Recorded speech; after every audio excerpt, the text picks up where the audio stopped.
வணக்கம் அன்பு நண்பர்களே. மறைக்கப்பட்ட மாபெரும் தலைவர்களின் நிகழ்ச்சியான முன்னோர் நிகழ்ச்சியில் இன்றைக்கு பேராசிரியர் இலக்குவனாரை பற்றி நாம் இந்த தொகுப்பில் காண இருக்கிறோம். அவர் யார் என்றால், இலக்கிய நூலான தொல்காப்பியத்தை ஆங்கிலத்தில் மொழிபெயர்த்து உலகம் முழுவதும் தொல்காப்பியத்தை கொண்டு சேர்த்த அருமைமிகு அறிஞர் அவர். அதோடு மட்டுமல்ல, பேராசிரியர், இதழாளர், இன்னும் பல சமூக பணிகளை நமக்கு செய்தவர். அவருடைய இலக்குவனார் அவர்களுடைய மகன் திருவள்ளுவன் அவர்கள் நமது நிலையத்திற்கு வந்திருக்கிறார். அவர் ஐயா பேராசிரியர் இலக்குவனாரை பற்றி நமக்கு விளக்க இருக்கிறார். வாருங்கள், அனைவரும் சேர்ந்து அந்த அரும்பெரும் மகனான இலக்குவனாரை பற்றி தெரிந்து கொள்வோம். வணக்கம். வணக்கம் ஐயா. இலக்குவனார் அவர்களுடைய பிறப்பு எப்படிப்பட்டது? பேராசிரியர் இலக்குவனார் அவர்கள் வாய்மைமேடு, இப்பொழுது வாய்மேடு என்று அழைக்கிற அந்த ஊரிலே பிறந்தார். திருவாரூர் மாவட்டம் இல்லையா? திருவாரூர் மாவட்டம். அவர் பிறந்த தொடக்கத்தில் திண்ணைப்பள்ளியில் தான் கல்வி பயின்றார். ஆனால் அந்த திண்ணை பள்ளிக்கூடங்களில் பயிலும் பொழுதே பல நீதிகளையும் நிகண்டுகளையும் படித்து முடித்தார். இப்பொழுது அவர் படிக்க முடியாது, நிகண்டுகளாக படித்து முடித்து விட்டார். பிறகு ராசாமரம் நடுநிலைப் பள்ளியில் படித்தார். அங்கு படிக்கும் பொழுதுதான் அவருக்கு பெற்றோரிட்ட பெயராக லட்சுமணன் என்பதை அவர் ஆசிரியர் சாமி சிதம்பரா இலக்குவன் என மாற்றினார். அந்த தமிழில் மாற்றியது ஒரு நல்ல ஒரு தமிழ் பற்றுக்கும் தூண்டுதலாக அமைந்தது. பிறகு அவர் பட்டுக்கோட்டையில் உயர்நிலைப் பள்ளியில் பயின்றார். அதற்கு திருவையாறு அரசர் கல்லூரி புலவர் பட்டம் பெயர்ந்தார். அவர் நடுநிலைப் பள்ளியில் பயிலும் பொழுது திருவையாறு புலவர் பட்டம்னா திருவையாறுடைய மடம் சம்பந்தப்பட்ட அரசர் கல்லூரி. அப்பொழுது அப்பெல்லாம் மடம் சார்ந்துதானே கல்லூரி, ராஜா கல்லூரியாக இருந்தார். ராஜா கல்லூரி என்பார்கள், அரசர் கல்லூரி. அது பெரிய வரலாறு உண்டதற்கு. அங்குதான் பயிர்ந்தார். பின்ன அங்கு வேலையும் பார்த்தார். வேறு செய்து அவர் நடுநிலைப் பள்ளியில் படிக்கும் பொழுது ஆசிரியர்கள் மாறி செல்லும் பொழுது வழி அனுப்பு பாடல், புதிய ஆசிரியர்கள் வரும் பொழுது வரவேற்பு பாடல், இலக்கிய நிகழ்ச்சிகளில் கவிதை வாசித்தல் என்று கவிதைகளில் ஈடுபாடு செலுத்தினார். அதனால் அப்படி அவருடைய ஆசிரியர்கள், நீ பின்னர் மிகச்சிறந்த கவிஞனாக வருவாய், நீ திருவையாற்றுக்கு சென்று தமிழ் படிக்க வேண்டும் என்றார். அதனால்தான் அவர் தமிழ் படித்தார். இல்லாவிட்டால் அவர் பள்ளி இறுதி வகுப்பு பயின்றவர். அந்த படிப்புக்கு அப்பொழுது நல்ல பணி கிடைக்கும். வருவாய்த்துறை முதலான பல்வேறு அரசு துறையில் பணி கிடைக்கும். அந்த பணி வாய்ப்பை விட்டு தமிழ் படிக்க வேண்டும் என்று சென்றவராம். ஆக அவர் நடுநிலைப் பள்ளியிலேயே அவருக்கு தமிழார் வந்த காரணத்தினால் புலவர் கல்லூரியில் மாணவராக இருக்கும் பொழுது முதல் ஆண்டிலேயே ஒரு தனித்தமிழ் குறுங்காப்பியத்தை எழுதினார். அதனை ஒரு மொழிபெயர்ப்பு காவியம் என்று கூட சொல்லலாம். எழிலரசி அல்லது காதல் வெற்றி என்ற பெயர். இதை பற்றி கவிஞர் சுரதா அவர் குறிப்பிடுவார்கள். பாவேந்தர் பாரதிதாசன் தனித்தமிழுக்கு வரும் முன்னரே மாணவ நிலையிலேயே பேராசிரியர் இலக்குவனார் இந்த காப்பியத்தை படைத்திருக்கின்றார். இவர் தொடர்ந்து காவியத்தில் கருத்து செலுத்தி இருந்தார் என்றால் இன்னொரு பாரதிதாசன் தமிழுக்கு கிடைத்திருப்பார் என்று கூறுவார். உங்ககிட்ட இன்னொரு கேள்வி கேட்கணும். அவரு ஐயா இலக்குவனார் அவர்களுடைய பெற்றோர்கள் என்ன வேலை செய்தாங்க? இலக்குவனார் ஐயாவுடைய உடன்பிறப்புகள் எத்தனை பேர் பிறந்தாங்க? அவரது பெற்றோர் ஒரு வேளாண் குடும்பத்தை சார்ந்தவர்கள். அப்படி சில வேளாண் தொழிலில் ஈடுபாடு செலுத்த முடியாத சில சூழலால் ஒரு மளிகை கடை வைத்திருந்தார். சிங்கார வேலை என்பது ஒரு பெயர், தந்தையின் பெயர். ரத்தன சாட்சி என்பது அம்மாயின் பெயர். அண்ணனின் பெயர் நல்ல பெருவாள். அது நல்ல பெருவாள் என்பது ராமனின் பெயர். பொதுவாக அப்பொழுது ராமருக்கு பெயர் லட்சுமணன் பெயர் என்று அண்ணன் தம்பி வைப்பார். எனவே இவர் லட்சுமணன் என்று வைத்தார். ஆனால் இலக்குவன் என்று மாற்றியதும் பலர், அதாவது கம்பர் வேலையில இலக்குவன் என்று வைத்திருக்கிறார் நல்ல தமிழில். அதற்கு தவறாக சொல்ல ஆரம்பித்தார். அப்பொழுது பேராசிரியர் படிக்கும் பொழுது ஒரு அருமையான விளக்கத்தை கொடுத்தார். இலக்குவன் என்றால் என்ன? இலக்கை உடையவன். நான் தமிழ் நலம் சார்ந்த இலக்கை உடையவன், தமிழ் முன்னேற வேண்டும் என்ற இலக்கை உடையவன், தமிழர் நலம் பெற வேண்டும் என்ற இலக்கை உடையவன், தமிழ் உரிமை பெற வேண்டும் என்ற இலக்கை உடையவன். எனவே நான் இலக்குவன், இது நல்ல தனித்தமிழ் பேர் என்று சொல்லிக்கொண்டு அதற்கேற்பவே அவர் வாழ்ந்தார். அதாவது பிறரை விட இவர் பாராட்டு பெறுவது என்னவென்றால், படிக்கும் பொழுதே விடுமுறை காலங்களில் வெட்டியாக தெரியாமல், ஊர் சுற்றி தெரியாமல், ஊர்கள் தோறும் சென்று நண்பர்களை அழைத்துக் கொண்டு இலக்கிய சொற்பொழிவு பொதுமக்களுக்கு ஏற்றவர்கள் இருக்கிறார். அவ்வாறு அவர் தொடர்ந்ததனால்தான் மக்கள் அறிஞராக திகழ்ந்தார். பல அறிஞர். இன்னொரு செய்தி உங்கள்கிட்ட முறையா கேட்கணும் நினைச்சேன். ஐயா இலக்கிய பணிகளையும் மொழி பணிகளையும் ஒன்றாக சேர்ந்தே பயணித்தார் அப்படின்றாங்க. அது எப்படி நடந்துச்சு? சரிதான். அதாவது மொழியியல் என்பது தொல்காப்பியர் மிகச்சிறந்த மொழியியல் அறிஞர். படிக்கும் பொழுதே தொல்காப்பியத்தை பற்றிய ஆராய்ச்சி கட்டுரைகள் எழுதினார். தொல்காப்பிய கால ஆராய்ச்சி கட்டுரை எழுதினார். அவர் திருவையாற்றில் படிக்கும் பொழுது அவர் முதல்வர் பீசா சுப்பிரமணிய சாஸ்திரி என்பவர் ஒரு தொல்காப்பிய அறிஞர் தான். என்றாலும் கூட அவர் தொல்காப்பியத்தை ஆரியம் சார்ந்த ஒரு தவறான விளக்கங்களை கொடுத்தார். பொதுவாக ஆசிரியருக்கு எதிர்த்து மாணவர்கள் குரல் கொடுக்க மாட்டார்கள். ஆனால் மாணவரான இலக்குவனார் அங்குள்ள நூலகத்தில் பல்வேறு மொழியில் நூல்களை, அது ஆங்கில நூலிலும் படித்தவர். ஆகவே அவையெல்லாம் தவறு என்று அப்பொழுதே சுட்டி காட்டினார். அப்பொழுது அவர் உள்ளத்தில் ஒரு கருத்து எழுந்தது. தொல்காப்பியம் பற்றி ஒரு தவறான கருத்து இருக்கின்றது. ஆகவே நான் தொல்காப்பியத்தை ஆங்கிலத்தில் மொழிபெயர்ப்பேன் என்றார். அதை பின்னர் நிறைவேற்றினார். அவ்வாறு ஒரு மொழியில் ஈடுபட வந்த காரணம், மொழியில் சார்ந்து தமிழின் காலத்தை பின்னுக்கு தள்ளுவது, தமிழின் சிறப்பை பின்னுக்கு தள்ளுவது, ஆரியம்தான் சிறந்தது என்று தவறாக சொல்வது, தமிழின் தாய்மை மறைப்பது, தமிழ் கருத்துக்களை மறைப்பது என்ற நிலைப்பாடுகளை அவர் வெளிக்கொண்டு வேண்டும் என்றார். மொழியில் சார்ந்த கருத்துக்கள் தேவைப்படுகிறது. அது இலக்குவனர் அவரை பத்தி எந்த விதமான எதிர்மறை கருத்துகளும் நம்மளால பார்க்க முடியல. அவர் நிறை நேராகவே வாழ்ந்திருக்கிறார் அப்படின்னு நம்மளுக்கு தெரியுது. இதுல இன்னொன்னு என்னன்னா, இந்தி போராட்டங்கள்ல மிக முக்கிய பங்கு வகித்ததா சொல்றாங்க. அது எப்படி நடந்தது? அதாவது இந்திய எதிர்ப்பு படையின் தளபதி என்று அழைக்கப்பட்டவர் இலக்குவனார். கல்லூரி காலங்கள்லயே? கல்லூரி காலம். அவர் விருதுநகரில் வேலை பார்க்கும் பொழுதே, விருதுநகரில் செந்திக்குமார நாடார் கல்லூரியில் வேலை பார்த்தார். அங்கு துணை முதல்வராக இருந்தார். அப்பொழுதே இந்திய எதிர்ப்பு பற்றி எல்லாம் பேசியிருக்கின்றார். அப்பொழுது சில எதிர்கட்சியினர் அவர் எதிராக கூட சுவரட்டில் ஒட்டியிருக்கின்றார்கள். சட்டமன்றத்திலும் இவர் இந்திய எதிர்ப்பு, அரசின் கொள்கை இந்திக்கு ஆதரவாக இருக்கிறது, இவர் இந்திய எதிர்த்து பேசார் சொல்லியிருக்கிறார். அவர் தொடக்கத்தில் இருந்தே அவர் இந்திய எதிர்ப்பாளர் இருந்திருக்கிறார். 2 முறை சிறைவாசம். இருந்தால் அவர் குறிப்பிடத்தக்கது என்னவென்றால் 60 தான் அவர் தான் பணியாற்றிய இடங்களெல்லாம் தமிழின் நலத்தை சொல்லவர். தமிழின் காப்புக்காக இந்தியோ ஆங்கிலமோ எந்த முதலும் கூடாது என்றவர்.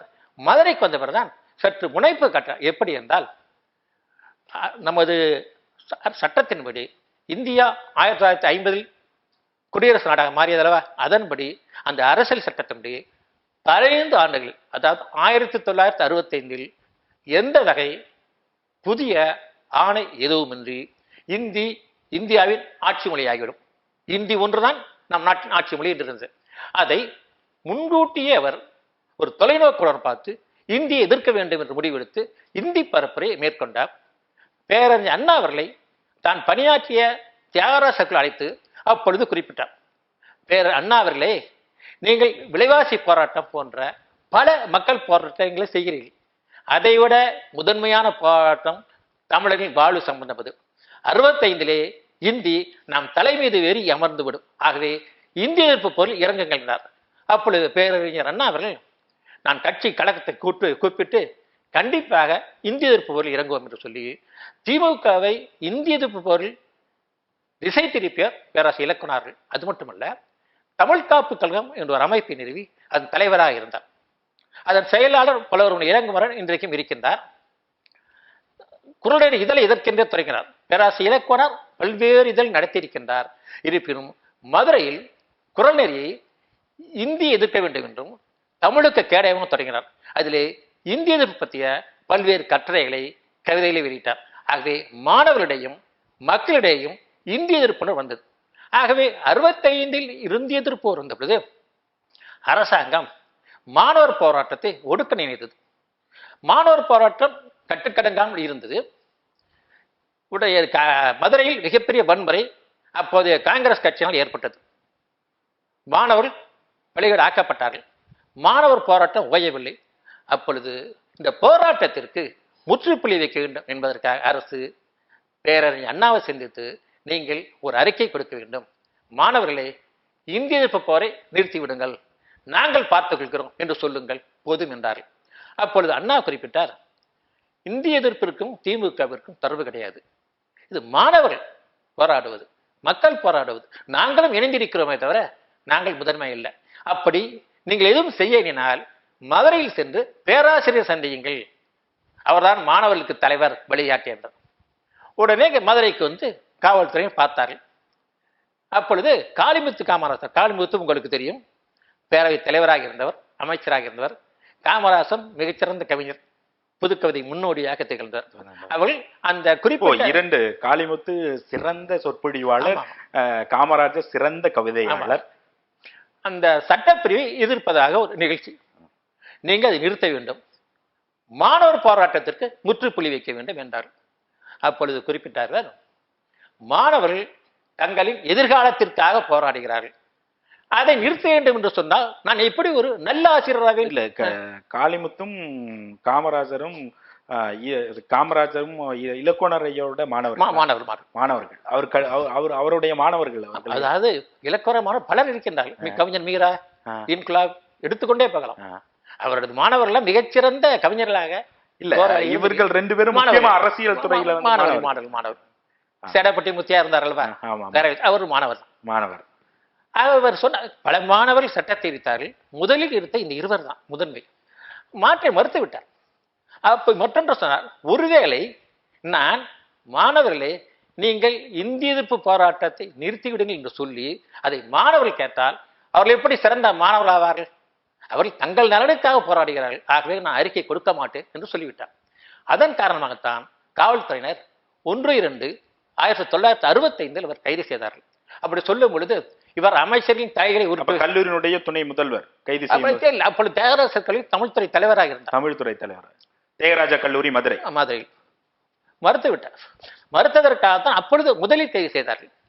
ஆனால் இது நீதிமன்றம் நிற்கவில்லை அந்த வழக்கு. ஏனெனில் எந்த மாணவரும் அவருக்கு எதிராக சான்று சொல்லவில்லை. இந்த பேராய கட்சி காங்கிரஸ் மாணவர்களும் கூட இலக்குவனாருக்கு எதிராக சொல்ல மாட்டோம் என்று சொல்லிவிட்டார்.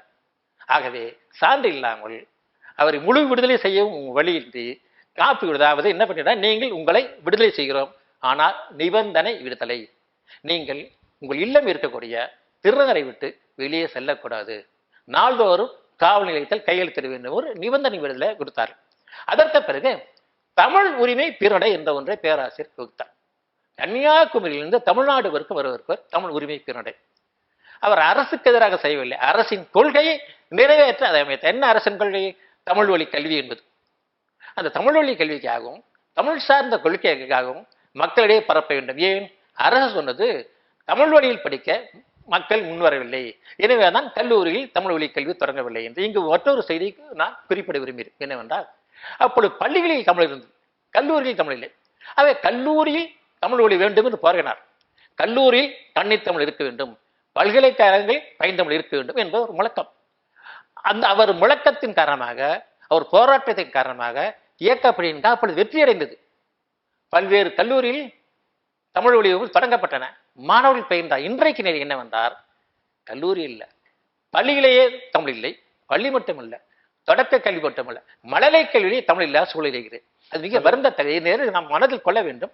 அந்த கைதுக்கு வருகிறேன். அந்த தமிழ் உரிமை பிறருடைய பணத்தில் செய்த காரணமாக, இதன் காரணமாக ஒரு பெரும் புரட்சி வெடிக்கும். ஏனில் ஆட்சியை அகற்றுவோம் வாரீர் என்று ஒரு கவியரங்கமே குரலை நடத்தியிருந்தார் பொதுமக்களிடம் வந்து. இவர் ஆட்சி அகற்றுவோம் என்று சொல்கிறார், பொதுமக்கள் பங்கேற்கிறார்கள், இவர் போகும் இடங்களாம் வரவேற்பு இருக்கிறது. ஆக இவர் உரிமை பெருடைய பெயர் மேற்கொண்டால் ஆட்சி இருக்காது, மிகப்பெரிய புரட்சியாக வெடிக்கும் என்று சொல்லி அவர்கள் கைது செய்து விட்டார்கள். இந்திய பாதுகாப்பு சட்டத்தின்படி, இந்திய பாதுகாப்பு என்றால் இப்பொழுது இருக்கக்கூடிய ஒரு கடுமையான சட்டம் ஒன்று ஆங்கிலத்தில் DIR என்பதற்காக சட்டம். அது வடக்கே ஷேக் அப்துல்லா கேள்விப்பட்டிருக்க காஷ்மீர் சிங்கம் அவரை கைது செய்தார்கள். தமிழ்நாட்டிலே நமது முதுபெரும் அறிஞர் கலைஞர் கருணாநிதி அவர்களையும் நாம் தமிழர் தந்த இயக்கத்தில் ஆய்த்தனையும் அது கைது செய்திருக்கார்கள். ஆனால் உலகிலேயே மொழிக்காக சிறை செய்யப்பட்ட முதல் பேராசிரியர் இலக்குவனார். மொழிக்காக மட்டும். மொழிக்காக. அதோட இன்னொரு முக்கியமான இலக்கிய பணிகள்ல உள்ளகம் இயக்கும் ஒரு வேலையை வந்து ஐயா இலக்குவனார் செய்திருக்கிறார்கள். தொல்காப்பியத்தை அது ஒரு இலக்கண நூலான நமது தமிழ் இலக்கண நூலை ஆங்கிலத்தில் மொழிபெயர்த்தது. நான் முதலே குறிப்பிட்டளவா, படிக்கும் பொழுதே தொல்காப்பிய ஆராய்ச்சி கற்று எழுதினார். அவர் தொல்காப்பியத்தை படிக்காமல் தமிழன் என்று சொல்லிக் கொள்ளக்கூடிய யாரும் சாகக்கூடாது, அனைவரும் தொல்காப்பியத்தை படிக்க வேண்டும், அது ஒரு இலக்கண நூல் மட்டுமல்ல, வாழ்வியல் நூல், வாழ்க்கை நூல் என்று அவரை பரப்பி வந்தார். பல்வேறு வகையில் பரப்பியவர் தான். படிக்கும் பொழுதே ஆங்கிலத்தில் மொழிபெயர்க்க எண்ணியதால் ஆங்கில மொழிபெயர்ப்பு ஈடுபட்டார். ஆனாலும் கூட இவர் வெறும் ஆசிரியராக மட்டும் இல்லாமல் அவர் கள போராளியாக இயக்கங்கள் நடத்துவது, கூட்டங்கள் நடத்துவது, இலக்கியம் சார்ந்த மொழிகள் சார்ந்த மாலை நிறுவப்பு இவ்வாறு வர முடியாமல் 60 பல ஆண்டுகள் இருந்து காலம் கடந்து விட்ட இருந்தும் கூட அது வெளிநாட்டுக்கு சென்றது. எதற்காக? ஒவ்வொரு முனையப்பட்டாயோடும் வழிகாட்டிக்கு பிறகு ஆய்வுத்தாளர் மதிப்பிட வேண்டும். அந்த மதிப்பு எடுக்க வெளிநாட்டிற்கு அனுப்பிவிட்டார்கள். வெளிநாட்டார் யார்? இதுவரை தமிழை பற்றிய தவறான கருத்துக்களை படித்தவர்கள். அவர்களுக்கு இலக்கணம் அழிது தவறாக தோன்றியது. ஆனாலும் கூட தவறு இருக்காதே, ஒரு ஆய்வு புலமை இதில் வெளிப்படுகிறதே என்று திரும்ப திரும்ப ஐயங்கள் கேட்டு, இந்த கருத்தை எப்படி ஏன் மறுக்கிறீர்கள், அந்த கருத்தை ஏன் மறுக்கிறீர்கள் என்ற கேட்டு எல்லாம் தெளிவுபடுத்த பிறகு வழங்கப்பட்ட முனைவர் பட்டம். அந்த நூலுக்கு பேர் அண்ணா அவர்கள் மிக அருமையான முன்னுரையும் எழுதியிருப்பார். ஆங்கிலத்தில். அவர்தான் வெளிநாட்டுக்கு செல்லும் பொழுது இந்த 7 பல்கலைக்கழகத்தில் அண்ணா தமிழ் கற்பித்தார் என்பவர்களா இந்த தொல்காப்பியத்தை இந்த மாணவர்களுக்கு எடுத்தார். போப்பாண்டவர் சந்திக்கும் பொழுதும் இந்த தொல்காப்பியங்களில் அன்பளிப்பாக கொடுத்தார். ஒரு தமிழின் பெட்டகமாக குறிப்பிட்டு கொடுத்தார். இவ்வாறு சென்ற இடமெல்லாம் அவர் கொடுத்து வந்தார். யார் கொடுத்தது? பேரறிஞர் அண்ணா அவர்கள் அப்பொழுது முதல்வராக இருந்தார். இந்த ஆங்கில தொல்காப்பியம் தான் உலகம் முழுவதும் தொல்காப்பியத்தை கொண்டு செல்ல உதவியாக இருக்குது இன்றளவு. ஏனில் முன்னரும் பின்னரும் சில தொல்காப்பியத்தை பற்றி எழுதியிருக்கிறார்கள் ஆங்கிலத்தில். ஒரு முழுமையாக அவையெல்லாம் மிக மிக ஒரு தவறான கருத்தாக தமிழ் நூலை வைத்துக் கொண்டு தமிழுக்கு இழுக்கு தேடும் வகையில் இருந்தார். அவற்றில் மாறி எது சரியான கருத்து என்றால் அதிலே தொல்காப்பியத்தில் ஒரு குறிப்பு வரும். சில இடைச்செயல்கள், அது இடைச்செயல் என்று சொன்னால் என்ன குறிப்புகள்? சாதியை பற்றிய குறிப்புகள் தொல்காப்பியத்தில் இடம்பெறும். அதை அடிப்படையாக கொண்டு தொல்காப்பியத்தின் காலத்தை பின்னுக்கு தள்ளினார். அவை இடைச்செயல்கள் என்பதை நிறுவ. இப்படி இடைச்செயல்கள் என்றால் தொடர்பில்லாமல் இடையிலே நுழைப்பது. யாரோ ஒருவரை எப்படி வரிசையாக ஒன்று வருகிறது, அந்த தொடர்பில்லாமல் அந்த இடத்திற்கும் சம்பந்தம் இல்லாமல் தொடர்பில்லை என்று அந்த இடத்தில் வேறையாகவே இதற்கும் அதற்கும் தொடர்பில்லை, இடைச்செயல் என்பதை நிறுவி அதை நீக்கிவிட்டு மிகச்சிறந்த தொல்காப்பிய நூலிலிருந்து நிறுவியவர். தொல்காப்பியன் காலத்தை கிமு 1000 கிமு 7 10 நூற்றாண்டு என்று சொல்லி, அதாவது இன்றைக்கு 3000 ஆண்டுக்கு முற்பட்டு தொல்காப்பியம் நிறுவி இருக்கிறார். பல்வேறு காரணங்களை அடிப்படையாக கொண்டு புத்தருக்கு முற்பட்டவர், நாணய காலத்திற்கு முற்பட்டவர் என்றெல்லாம். இவ்வாறு தொல்காப்பிய காலம். அது மட்டுமல்ல, அவர் தொல்காப்பியத்தை ஆங்கிலத்தில் மொழிபெயர்த்து நிற்கவில்லை. ஒரு இலக்கிய திறனாய்வு, Tolkappiyam in English with critical studies என்பதான் பெயர். அந்த திறனாய்வு குறிப்பு, அந்த திறனாய்வு குறிப்பில் தான் தொல்காப்பியம் இப்படி ஒரு வரலாற்று நூலாக, மக்கள் வாழ்வியல் நூலாக இருக்கிறது என்பது புரியும். அதில் அவர் எழுதுவார், இந்திய வரலாற்றை எழுதக்கூடிய யாராக இருந்தாலும் தொல்காப்பியத்தை படிக்காமல் எழுதக்கூடாது என்று. இது தொல்காப்பியத்தை படிக்கும் பொழுதுதான் தமிழின் தொன்மை, ஒரு மொழி தோன்றாத காலகட்டத்திலே ஒரு சிறந்த மொழி. இன்றைய மொழியியல் அறிஞர்கள் கருவிகளை கொண்டு சிலவற்றை நிறுவுகிறார்கள். அவற்றை அன்றைக்கே தொல்காப்பியம் நிறுவி இருக்கின்றார். இவ்வாறாக தொல்காப்பியத்தின் சிறப்பு, தமிழ் மொழியின் சிறப்பு, தொல்காப்பியம் வெளிப்படுத்தக்கூடிய தமிழ் நாகரிக சிறப்பு, தமிழ் பண்பாட்டு சிறப்பு, இவற்றையெல்லாம் விளக்கியிருப்பார். இந்த மாதிரி விரிவான விளக்கம் யாரும் தந்ததில்லை.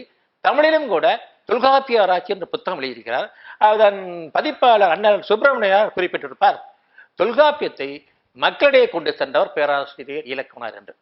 அந்த அளவிற்கு அவர் தொல்காப்பியத்தை மட்டுமல்ல, சங்க இலக்கியமாகட்டும், திருக்குறளாகட்டும், எல்லாவற்றையும் மக்களிடம் கொண்டு சென்றார். பொதுவாக நமக்கு தெரியும், தமிழ் ஓலைச்சுவடியில் இருந்தது என்று. ஓலைச்சுவடியில் இருந்த தமிழை இலங்கையைச் சேர்ந்த அறிஞர்கள் ஆறுமுக நாவலர், தாமோதரனார் முதலில் தொடங்கி பின்னர் நம்ம தமிழ் தாத்தா என்று அழைக்கப்பட்ட ஊவேசா அதில் இறங்கி தமிழுக்கு கொண்டு வந்தார்கள். அப்படி ஓலைச்சுவடிகள் நூலுடையும் பெற்றன. என்றாலும் கூட அந்த நூல்கள், அந்த நூல் சிறப்புகள் புலவர்களிடையே மட்டும்தான் இருந்தது. அதை மாற்றினார், மக்களிடையே கொண்டு சென்றார். எளிய மக்களுக்காக மொழிகளை மாற்றி, இலக்கியம் என்பது மக்களுக்காக, ஆகவே அறிஞர்களிடையே மட்டும் இருக்கக்கூடாது என்று மக்களிடையே பரப்பினார். ஆகவே ஒரு மக்கள் அறிஞராக அவரும் போராளி மட்டுமல்ல, அது நீங்கள் மக்கள் அறிஞர் என்று சொன்னவுடன் மக்களுக்காக எழுதியவர்கள், பேசியவர்கள், அரசியல் புலமையாளர்கள் எல்லாமே பேராசிரியர் இலக்குவனார் அவர்களை பெரிதும் பாராட்டியும் வாழ்த்து செய்தியில் அமைச்சிருக்காங்க. அந்த மாதிரி யாரெல்லாம் அவரை வாழ்த்தி இருக்கிறார்கள்? மிக முக்கியமான அன்றைய காலகட்டத்தில் எல்லா அறிஞர்களும் தான். கலைஞர் அவர்கள் அரசியல் மாணவர் தான், பேராசிரியர் இலக்கண மாணவர். முரசிலை வெளியிடுவதற்கு ஒரு கையெழுத்தில் வெளியிட்டார் கலைஞர் அவர். அதை பேராசிரியர் இலக்குவனார் வெளியிட்டார். அவரே சொல்றார், சேரன் செங்குட்டுவனுக்கு இணையானவர், எனக்கு தன்மானம் வந்தது காரணம் பேராசிரியர் இலக்குவனார் என்று குறிப்பிட்டிருப்பார். நாவலர் நெடுஞ்செழியன், பேராசிரியர் அன்பழகன், முத்தமிழ் கியாபி விஸ்வநாதன், கவியோகி சுத்தானந்த பாரதியார் என்ற அன்றைய அறிஞர்கள், தலைவர்கள், சிலம்பு செல்வர் மாப்போசி எல்லாருமே அவரை பாராட்டி இருக்கிறார்கள். ஐயாவோட சிறப்பு இயல்புகள்லாம் நீங்க என்ன பார்ப்பீங்க? ஆழ்ந்த புலமை, அந்த புலமையின் பயன் மக்களுக்கு சேர துடிப்பு, எளிய தமிழ். நான் முதலில் குறிப்பிட்டார், மக்கள் அறிஞராக திகழ்ந்தது, ஒரு போராளியாக திகழ்ந்தது. அந்த போராளியாக திகழ்ந்த காரணத்தினால்தான் இந்தியது போல் ஈடுபட்டார். தான் பணியாற்றும் இடங்களிலெல்லாம் தமிழ் அமைப்புகளை நிறுவி மக்களுக்கு கட்டணமின்றி தமிழ் வகுப்புகளை நடத்தினார். அவர்களே புலமைப்பெற செய்தார். அவ்வாறு பேராசிரியரிடம் தமிழ் பயின்ற பலர் துணைவேந்தர் வரைக்கும் உயர்ந்திருக்கின்றார். அந்த அளவிற்கு மக்களிடம் தமிழை கொண்டு சென்றார். அதாவது நாம் பல்வேறு தமிழர்களை பார்க்கின்றோம். அவர்கள் நூலாசிரியராக இருந்திருக்கின்றார்கள், சில சொற்பொழிவாக இருந்திருக்கிறார்கள், மிக மிக சில இதழாசிரியர் மிக குறைவு இருந்திருக்கிறார்கள். அதாவது வெவ்வேறு வகையிலே அவர்கள் தமிழுக்கு தொண்டாற்றி இருக்கிறார். ஆனால் அந்த எல்லா வகையிலும் தொண்டாற்றி ஒருவராக இலக்கணம் மட்டும்தான் இருக்கிறார். இவர் செய்த இதழ்படி மிக மிக பாராட்டத்தக்கது. இவர் முதலில் திருநெல்வேலி இருக்கும் பொழுதுதான் சங்க இலக்கியம் என்ற ஒரு இதழை தொடங்கினார். அதற்கு காரணம் என்றால் சங்க இலக்கியத்தை வங்கக்கடலில் கொண்டு சிலர் கிளம்பினார். இலக்கணம் மிக வருத்தப்பட்டார்.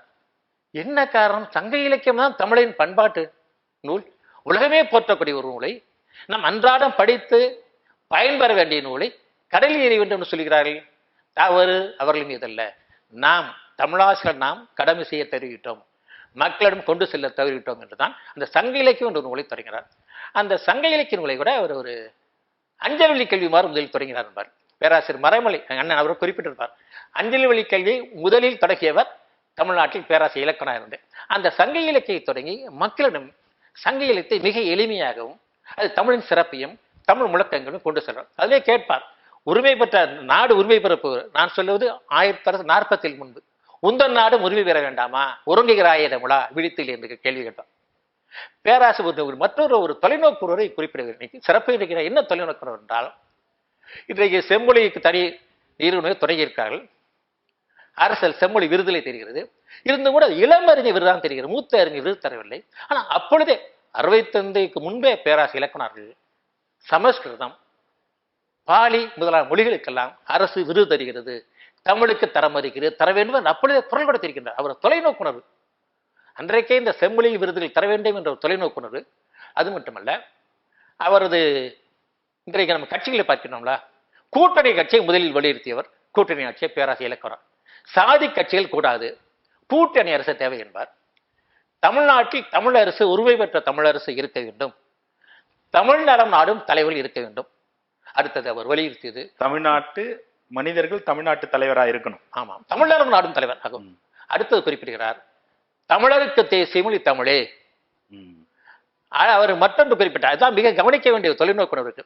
நாம் இந்தியா என்றெல்லாம் சொல்லிக்கிற அந்த காலகட்டத்தில், திராவிட நாடு என்று சொல்லுகிற அந்த காலகட்டத்தில் இவர் தந்தை பெரியாருடன் நெருக்கமாக இருந்தார். தந்தை பெரியார் பேராசிரியர் இலக்கணாரை தமிழர் தளபதி என்றே பாராட்டியிருக்கிறார். பாராட்டி ஒரு திறந்த ஊர்தியில் ஊழல் அளித்திருக்கின்றார். அப்படிப்பட்டவர் அவர் இருந்தாலும் கூட திராவிட கூட்டரசு என்று இதழ் நடத்தினார். அப்புறம் சங்க இலக்கியம் சொன்னார், சங்க இலக்கியம், இலக்கியம், கல்நெறி என்று பல்வேறு இதழ்கள் வரிசையில் திராவிட கூட்டரசு, திராவிடன் ஃபெடரேஷன் என்றாங்க. அந்த கூட்டரசு தத்துவத்தை முதலில் வலியுறுத்தியவர். அது மட்டுமல்ல, இன்னொன்று அன்றைக்கே சொன்னார், இன்றைக்கும் தமிழ் தேசியவாதி இன்றைக்கு அது குரல் கொடுக்கிறார். என்னவென்றால், நமக்கு தேவை மொழிவாரி மாநிலங்கள் அல்ல, மொழி தேசிய உரிமையின் அடிப்படையான ஒரு கூட்டரசு. இரண்டுக்கு வேறுபாடுகிறது. இப்பொழுது இருப்பது மொழிவாரி மாநிலங்கள். இருந்தும் என்ன, தமிழுக்கு தமிழ்நாட்டில் உரிமை இல்லை, தெலுங்குக்கு அங்கும் உரிமை இல்லை, எல்லா மொழியும் அந்த நிலை தான். ஆகவே நம்ம ஐயாவுடைய கணக்கின்படி தமிழ்நாடு தனிநாடாக மாறணும்னா அது முதலில் தனிநாடு எழுதிக்கிறார். அவர் என்ன எழுதுகிறார், மொழி ஒளி தேசிய கூட்டரசு தேவைங்கிறார். இந்தியா பேசுற தமிழ் தேசியத்தை அவர் அன்னைக்கே பேசி மொழி ஒளி தேசியம் தான் அவர் எழுதி, மொழி வழி தேசியம். ஆமா ஆமா. அப்பொழுது ஏனென்றால் அப்பொழுது மொழிவாடைய பேரை வந்து நமக்கு இப்ப இருக்கின்றான். அது தெளிவா எழுதார், நான் மொழி மாநிலங்களுக்காக நான் குரல் கொடுக்கவில்லை, அது தேவையில்லை, மொழி ஒளி தேசிய இனங்களின் கூட்டாட்சி. அந்த இதாவது நமக்கு தேசியம் தமிழ் என்பது அன்றைக்கே இதெல்லாம் ஒரு தொலைநோக்குணர்வு. அன்றைய ஒரு மிகப்பெரிய தொலைநோக்குணர்வு தமிழின் எதிர்காலத்தை பற்றி, தமிழின் எதிர்காலம் பற்றி, தமிழின் சிறப்பு பற்றி தான் சொல்லியிருக்கிறார். அப்ப திருக்குறளை மக்களிடம் கொண்டு சென்ற மிகப்பெரிய அறிஞர்.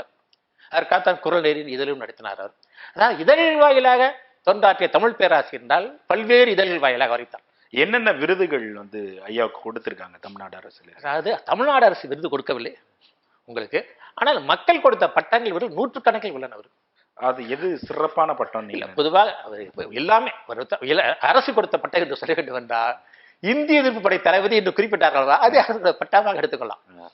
அரசு குற்ற சுமத்துவதாக இருந்தாலும் கூட அது மிகப்பெரிய பட்டம், ஒரு அங்கீகாரம். அவரது இந்திய எதிர்ப்பு பணிக்கு அரசன் சார்பான காவல்துறையின் அந்த குற்றச்சாட்டு மிகப்பெரிய ஒரு அங்கீகாரம், ஒரு அறிந்திருப்பு. அவர் 20ஆம் நூற்றாண்டு நக்கீரர் இருந்தார்கள், 20ஆம் நூற்றாண்டு இளங்கோவடிகள் இருந்தார்கள், 20ஆம் நூற்றாண்டு திருவள்ளுவர், 20ஆம் நூற்றாண்டு தொல்காப்பியர் என்று பழைய அறிஞர்களை இவர்கள் வாயிலாக பார்த்தார். அது மட்டுமல்ல, இலக்கண செம்மல், இவருக்கு முத்தமிழ் காவலர் என்ற பெயர் உண்டு, செந்தமிழ் மாமலை என்ற பட்டம் உண்டு, முத்தமிழ் போர்வால், இவ்வாறாக மிக பல பட்டங்கள். அவருக்கு கொடுத்த பட்டங்கள் வேறு யாருக்கும் கொடுக்கப்படவில்லை. ஏனெனில் அவர் மக்கள் அறிஞர் இருந்த காரணத்தால், மக்களோட தொடர்பு இருந்த காரணத்தால் எல்லா இடங்களிலும் ஒரு சிறப்பு, ஒரு வரவேற்பு இருந்தது. தமிழ்நாடு அரசு ஐயா பேராசிரியர் இலக்குவனார் அவர்களுடைய பெயர்ல எந்த விருதுமே கொடுக்கல அப்படின்னு ஒரு குற்றச்சாட்டி வைக்கிறீங்க. இந்த முன்னோர்கள் நிகழ்ச்சி மூலமா அந்த கோரிக்கையை நீங்க வைக்கலாம். ஏற்கனவே தமிழ் வழித்துறை இயக்குனர் இலக்குவரா விருது என்ற ஒன்றை நிறுவ வேண்டும் என்று ஒரு பரிந்துரைத்து ஏதோ இடையிலே நின்று விட்டு கேள்விப்பட்டேன். எவ்வாறுதான் தமிழக அரசு தமிழறிஞர், தமிழ் போராளி இலக்குவனார் பேரில் விருதுகள் நிறுவ வேண்டும். அம்பத்தூரில் இலக்குவனார் பேரில் அமைப்பு வச்சிருக்கார், இலக்கிய பேரவை என்று வைத்து நடத்துகிறார்கள். அப்புறம் ஒரு பல்கலைக்கழகத்திற்கு இலக்குவனார் பெயரை சூட்ட வேண்டும் என்று வேண்டுகோள் விடுத்திருக்கின்றார்கள். அவ்வாறு ஒரு பல்கலைக்கழகத்தில் ஒரு பெயரை சூட்டு சிறப்பாக இருக்கும். பாடநூல்களில் தமிழறிஞரின் வரலாறு, இந்தி எதிர்ப்பு வரலாறு இடம்பெற வேண்டும். அப்பொழுதுதான் கடந்த காலத்தை மாணவர்கள் அறிந்து எதிர்காலத்தில் சிறப்பாக இருக்க முடியும். அந்த வகையிலே பேராசிரியர் இலக்குவனாரின் வரலாற்று குறிப்புகள், இந்திய எதிர்ப்பு பணிகள், சங்க இலக்கிய பணிகள், அனைத்து பணிகளும் பாடநூலில் இடம்பெற வேண்டும். அவர் கற்றல் முன்னர் 9ஆம் வகுப்பிலும் 11ஆம் வகுப்பிலும் சில கற்றல் வந்திருக்கின்றன. தமிழின் மறுமொழிச்சி என்றெல்லாம் மொழி வரலாறு எல்லாம் அவ்வாறு இல்லாமல் ஆண்டுதோறுமே அவர் கற்றல் இடம்பெற வேண்டும். எனவே அவர் கற்றை நல்ல தமிழில், இனிய எளிய தமிழில் எழுதக்கூடியது. இப்ப தமிழை நேசிக்கக்கூடிய, தமிழ் மொழியை சார்ந்து இயங்கக்கூடிய இளைய பிள்ளைகளுக்கு இலக்குவனார் ஐயாவை எப்படி எடுத்து செல்லணும் அப்படின்னு நீங்க நினைக்கிறீங்க? ஏற்கனவே பல்வேறு இடங்களிலேயே இலக்குவனார் நூற்றாண்டு விழாக்கள், கருத்தரங்கள் நடத்தினார்கள். திருநெல்வேலியில் பணியாற்றிய மாத்தித்த இந்து கல்லூரியிலும் நூற்றாண்டு நடத்தி சில மாணவர்கள் ஆசிரியர்களும் பங்கேற்று கற்றல் கொடுத்தார்கள். அவ்வாறு தொடர்ச்சியாக இலக்குவனார் விருதுகள் அளிப்பது போல அரசு ஒரு அறக்கட்டளை நிறுவி அந்த அறக்கட்டளை சார்பாக மாவட்டங்கள் தோறும் போட்டிகள் நடத்தி பரிசு கொடுக்க வேண்டும். அவ்வாறு கொடுக்கும் பொழுது அந்த போட்டிகள் இலக்குவனாரை பற்றியதாக, இலக்குவனார் பணிகளை பற்றியதாக ஒருபுறமும், நம் தமிழை பற்றியதாக, தமிழ் நலம் பற்றியதாக மறுபுறம் இருக்க வேண்டும். அவ்வாறு இணைத்து கட்டுரை போட்டிகள், பேச்சு போட்டிகள் நடத்தி வைக்க வேண்டும். சிலர் ஆவணப்படம் எடுக்க முயன்றார்கள். ஆனால் அந்த முயற்சி முழுமையடையவில்லை. இலக்குவனாரை பற்றி ஆவணப்படங்கள் வெளிவர வேண்டும். மக்களுக்கு கொண்டு செல்ல வேண்டும் என்றால் அவரை பற்றி ஒரு ஆவணப்படங்கள் ஒரு சிறப்பாக இருக்கும். இல்லை, கடந்த காலம் என்னும் பொழுது மிகச்சிறந்த அறிஞர் இருக்கின்றார். அந்த அறிஞர்கள் அறிஞராக, தலை சிறந்த போராளியாக, தனித்தமிழுக்கு முன்னோடி. பல தனித்தமிழ் என்றால் பேராசிரியர் இலக்குவனாரை மறந்து விடுகிறார்கள்.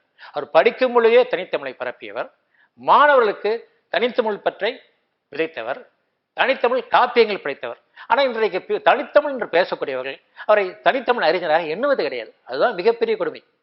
அந்த நிலை மாற வேண்டும். காரணம் என்ன? வரலாறு அறியவில்லை அவர்களுக்கு. அவருடைய ஐயாவினுடைய இறுதி காலங்கள் எப்படி இருந்துச்சு?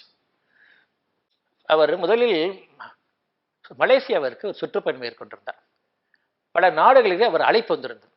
நான் வெளிநாடுகளுக்கு சென்று தமிழை பரப்பு திட்டமிட்டார். ஆனால் அவர் திட்டமிட்ட பணி நிறைவேறுவதற்கு முன்னதாகவே அவர் மற்ற 2 திட்டம் வைத்திருந்தார். தமிழ் தாய்க்காக ஒரு காவியம் எழுத வேண்டும், தொல்காப்பியத்தை ஆங்கிலத்தில் மொழிபெயர்த்தது போன்று திருக்குறளை ஆங்கிலத்தில் மொழிபெயர்த்து விளக்கவரை எழுத வேண்டும். அவை நிறைவேற முடியாமல் போயிட்டு நோய்வாய்ப்பட்டார். அவருக்கு நீரிழிவு நோய் இருந்தது. தானே கட்டுப்பாட்டுடன் இருந்தார். இருந்தும் அவர் வேறொரு காலில் ஒரு வகையில் புண்ணு ஏற்பட்டதன் காரணமாக அது உள்ளுக்குள் புரியோடி, அந்த புரியோடி காரணம் அவர் ஒரு மரணத்தை தள்ள வேண்டிய சூழ்நிலை வந்து விட்டது. அல்ல, நீண்டு இருக்க வேண்டியது. அவருக்கு பிள்ளைகள் உங்களையும் சேர்த்து எத்தனை பேர்? அது நிறைய பேர் இருக்கின்றோம்னாங்க. ஒரு மக்கள் எங்களை பெரிய அண்ணன் திருவேலை என்ற பெயர். அவர் வெளிநாடுகளாக வேலை பார்த்தாலும் அப்பா இருக்கும் பொழுது அப்பா இதழ் பணிகளில் உறுதுணையாக இருந்தாலும் இன்றைக்கு ஒரு தமிழ் பற்றோடு இருக்கக்கூடியவர். அடுத்து பேராசிரியர் மறைமலை, அவரும் தமிழ் துறையை சேர்ந்து 30 ஆண்டுகளுக்கு மேலாக தமிழ் பேராசிரியர் இருந்தவர். வெளிநாடுகளுக்கெல்லாம் கலிபோர்னியா பல்கலைக்கழகத்தில் அங்கு சென்று வருகை பேராசிரியராக இருந்தும் பல்வேறு தூதரகங்களுக்கு ஒரு தமிழ் துறையாக சென்று வந்தவர். என் தங்கை மதியழகி தமிழ் துறை தான். அவர் செங்கல்பட்டுக்குழு முதல்வராக பணியாற்றி வைத்தார். இவ்வாறு தமிழ் துறை சார்ந்தவர். நானும் தமிழ் வளர்ச்சி துறையில் பணியாற்றி இருக்கின்றேன் தமிழ் என்ற. இவ்வாறாக வேறு வழியில் செல்ல வேண்டும் என்றால் என் தங்கை செல்வமணி என்று மனநல மருத்துவராக இருக்கிறார். முதலில் சிறந்த மனநல மருத்துவர். என் தம்பி நல்லபுரம், எங்கள் பெரியப்பாவின் பேர் அதுதான். அவர் இப்போ சமூக பணியில் ஈடுபட்டு எத்தனை பிள்ளைகள் ஐயா? அது இன்னொரு குறிப்பு வேண்டும். எங்கள் அப்பா இதழ் பணி இருந்தது. அந்த வழியிலே தம்பி அம்பலவாணன் தேர்ச்சி இருந்து கொண்டு இந்த இதழ் பணியிலே ஈடுபட்டு கொண்டு ஒரு தனி ஒரு அமைப்பு இயக்குனராக இருந்தார். இவ்வாறு அடிக்கொண்டே போகலாம். இன்னும் இருக்கின்றார்கள். நாகவல்லி, அங்கே இருக்கண்ணி, அருட்செல்வி என்றெல்லாம். சரிங்க, ரொம்ப மகிழ்ச்சி. ஐயாவை பத்தி நீங்க இந்த முன்னோர்கள் நிகழ்ச்சியில பகிர்ந்து கொண்டமைக்கு. அதோடு மட்டுமல்லாமல் ஐயாவினுடைய இலக்கிய பணிகளை இன்னும் இப்படி வரக்கூடிய அரசுகள் எப்படி மேற்கொள்ளணும் அப்படின்னு நினைக்கிறீங்க? அவரது அதாவது இன்றைக்கு செய்ய வேண்டியவற்றை அன்றைக்கே இலக்குவனார் சொல்லிவிட்டு சென்று விட்டார். அவற்றை நிறைவேற்றினாலே போதும். தமிழறிஞர்களையும் மதியுங்கள் என்று சொல்கிறார். புலவர்களே அரசியலுக்கு வாருங்கள், தமிழ் புலவர்கள் அரசியலுக்கு வந்தால்தான் அரசியல் நலம் பெறும் என்று. இன்றைக்கு புலவர்கள் அரசுக்கு அடிமையாக இருக்கின்றார்கள். தங்களது பட்டங்களுக்காக, விருதுகளுக்காக, பரிசுகளுக்காக என்று அரசை நாடி அரசை சார்ந்து இருக்கின்றார்கள், அல்லது கட்சியை சார்ந்து இருக்கின்றார்கள். அவ்வாறு இல்லாமல் அது விடுபட்டு நடுநிலையோடு புலவர்கள் வெளிவர வேண்டும். அரசு கட்சி சார்பில்லாமல் அனைத்து தமிழர்களையும் போற்ற வேண்டும். தமிழர்களை விருது கொடுத்தும் பல்வேறு சிறப்பிக்க வேண்டும். தமிழர்களின் நூல்களையும் பாடமாக வைத்து போற்ற வேண்டும்.